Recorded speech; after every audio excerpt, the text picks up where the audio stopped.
Oh, it's interesting to hear the other side of the aisle talk about logic. What we're talking about today is whether to repeal the vaccine mandate on international travelers. Well, what's the logic of having a vaccine mandate on legal international travelers, but not on the millions of people who are pouring across our border? Where's the logic in that? I don't see any logic. It's time for us to join the rest of the free world.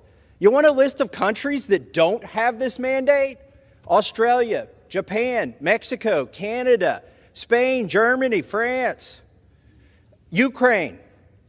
I could go on and on. Am I memorizing a list of countries? No. I'm telling you basically all of the countries in the world. In fact, dictatorships have already gotten rid of this vaccine mandate. Russia, Syria, China, Cuba even doesn't have this draconian xenophobic measure at the border. Let's talk about the State of the Union last night. The president said, "Today, COVID no longer controls our lives."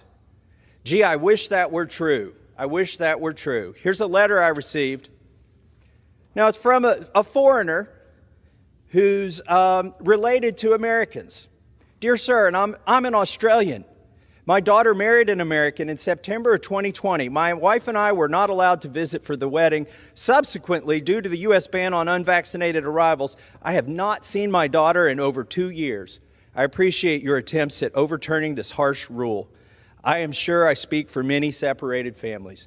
Yes, he does. He speaks for tens of thousands, hundreds of thousands, millions of people who've been separated at our border because of this ridiculous, illogical, unscientific policy.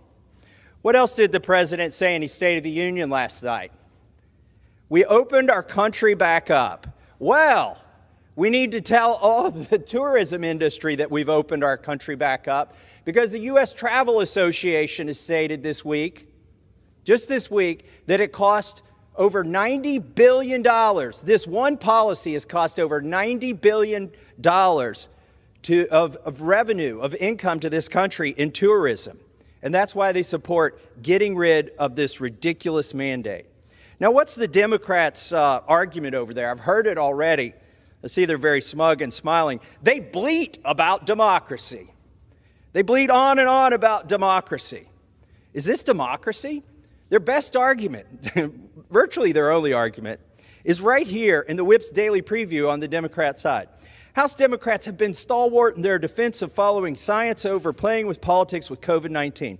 The decision to end vaccine requirements for global travelers should be made by the public health experts with real-time understanding of the situation. Hamstringing agencies from responding to ongoing and future threats that could impact the health and economic stability of America undermines our nation.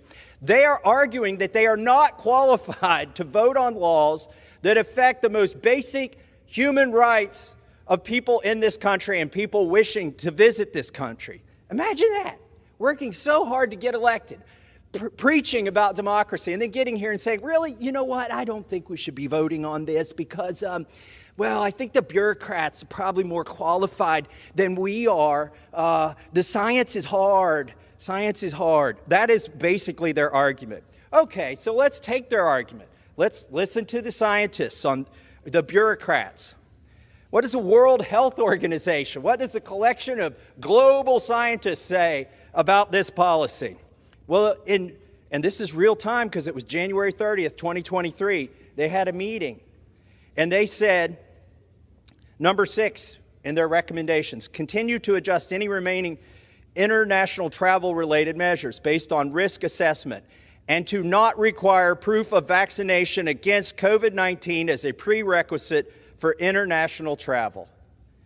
Well, they love global government. You think they would appeal to the science over there, would appeal to the World Health Organization. But if that doesn't work, let's listen to our own CDC, who said in August of last year, that we should, people shouldn't be, that people, if you're deciding to quarantine or mask or any of these other things, it shouldn't be done with respect to vaccination status.